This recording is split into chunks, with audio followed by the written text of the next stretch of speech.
Hi everyone, my name's Alex Boyd. I'm the project coordinator for the Unlocking North East Jewish Heritage project. The project is being led by Tyne and Weald Archives and it started in 2022. The project aims to really tell and uncover stories of North East Jewish communities using archival material and other material from other collections across the region and country. So today I'm going to talk a little bit about the project, what we've done so far, some of the challenges that we've encountered, and talk about what we want to do into the future. This is where all of the material that we've been working on for the Unlocking North East Jewish Heritage project is stored, and this is where we've been uncovering some of the amazing material for the project. We get lots of inquiries, people trying to trace their heritage. Sadly, when the synagogues closed in the past, lots of documents were just thrown away and not kept. And this is why it's very important with the current project that we managed to keep and retrieve as many documents related to the history of the community as possible.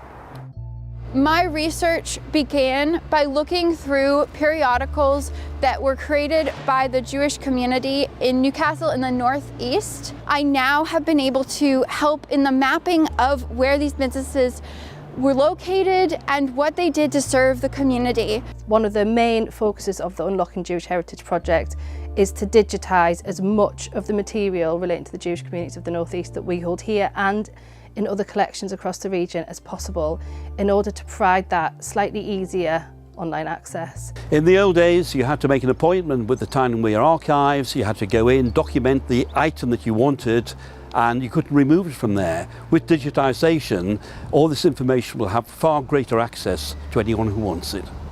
I sometimes take my research into more informal spaces like blog posts or Facebook when people are talking about these businesses and what they loved about them. It's become really obvious that not only are we really lucky in that we hold a really big collection relating to the Jewish communities compared to other local archive services who might be lucky if they've got a minute book or a few photographs. And I feel like the piece of the bigger jigsaw that we hold here within archives is so important to be fully understood. The main reason for trying to store what we've got at the moment is that when you're younger, you're not particularly interested. And when you become interested, the people you want to ask are no longer there.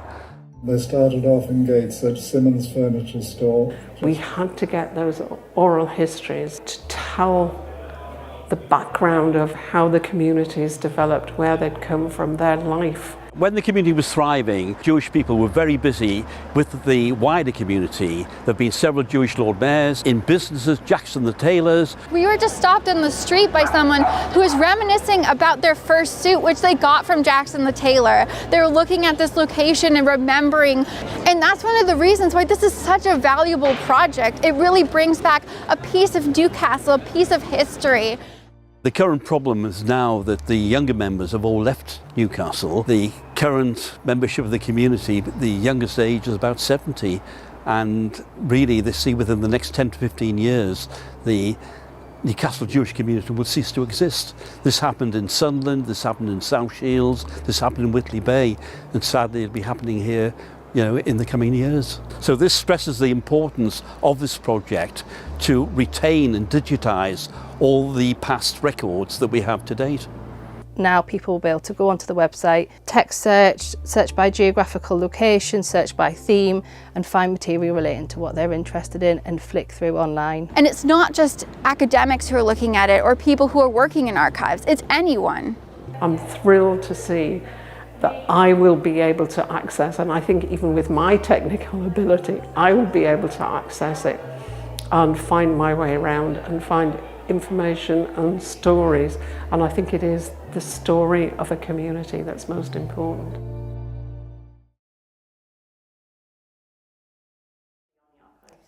So one of the key elements of this project that's a little bit unique in terms of archives projects is that we're not just focusing on archival material. We've opened it up to include museum objects, material owned by community members, material held by other regional archives and organisational archives, just in order to try and tell the fullest picture possible.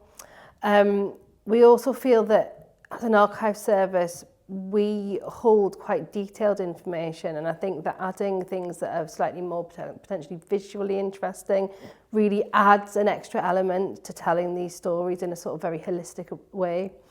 We're also really keen to work closely with other organisations as part of the project, because we were hugely aware that although we hold an amazing collection, as I think was just described in the short film, lots of other places hold really important information as well, and working with other people, we found out about material that we didn't even know existed.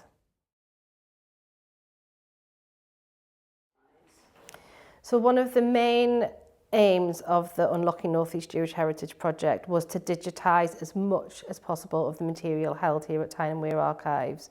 So alongside me, we had other members of staff who spent a long time digitising everything possible from the collections here. There are a few reasons why digitisation is important in sort of archives world, but also more importantly for this project.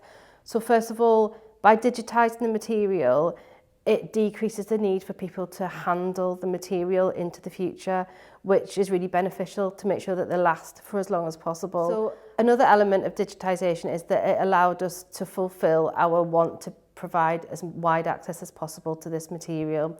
So by creating images of all of the documents, photographs, minute books, everything we've got here, we can then share that material across the world through our online platform. So finally, by digitising this material, it means that we're able to use the platform that we're using. So the platform we're using is called HuMap, and it allows us to plot records across a geographic map and attach imagery, audio and video to these records.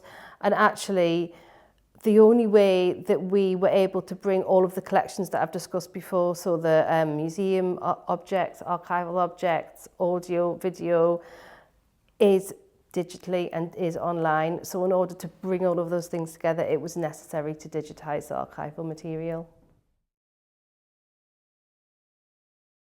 That you've just seen, the timing of this project has been really, really key for a number of reasons.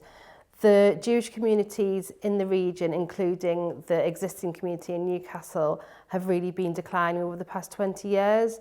People have moved away or people are no longer with us. So in order to make sure that we capture as much information as possible, I feel like that now is exactly the right time to be doing this sort of project, in not only pulling the information together, but identifying gaps in areas where actually we can collect additional material to plug those gaps and plug that knowledge.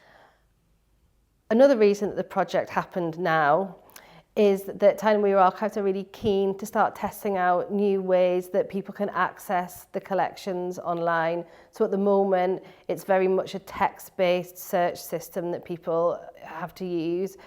This project provides an alternative route in, so people can explore just through the map. People might know of people who live in a certain area, and you can just sort of get hooked in that way. We've been in a really fortunate position in terms of funding and community want for the project to happen.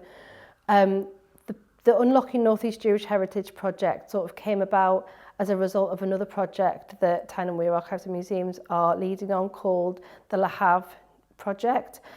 And as a result of the Lahav Project, it was identified that the community found it slightly frustrating in terms of how they were able to access this material.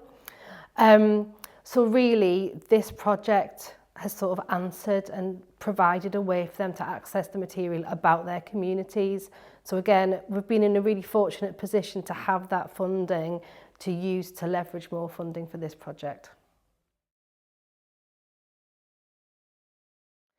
So the use of a sort of mapping-based platform feels like it's both new and not new at the same time in lots of ways. So it's new in terms of a way to search for collections and to explore things that you maybe have never seen before. But looking at maps is something that most people are very familiar with, and they understand the sort of geographic region that they're looking at.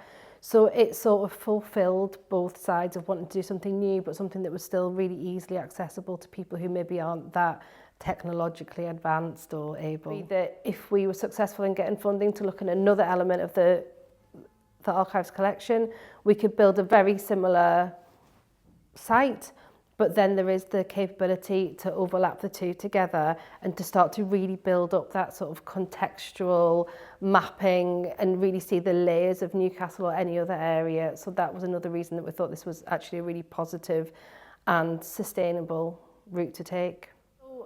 Alongside all of the really positives that have come through using a mapping-based system, there have been some challenges and some questions that I think I hadn't thought of at the beginning of the project. So we're at the point of the project now where hopefully we're going to be telling a lot more personal stories about people who've maybe moved around. And the question is where do you map a person? People don't stay in one place, people have businesses, and this is still a question that we haven't quite worked out the answer for. In the next year, we really hope to start to really focus on those personal stories that I talked about a little bit before. We know that there are people out there with amazing stories. It's just a matter of starting to collect that material and work out how to add those personal stories to the map, because in a lot of ways, they're almost like the glue that holds everything else together. It's great to see businesses and places mapped, but when you start to hear individual stories, you understand the sort of micro connections, and that I think is the really sort of key element to the project that we want to get done next. So if you've got anything that you wanted to share, or if you've got any ideas about how to get involved with our project, we would be more than happy for you to get in touch. I will put my email address and the project website address at the end of the presentation, and feel free to get in touch.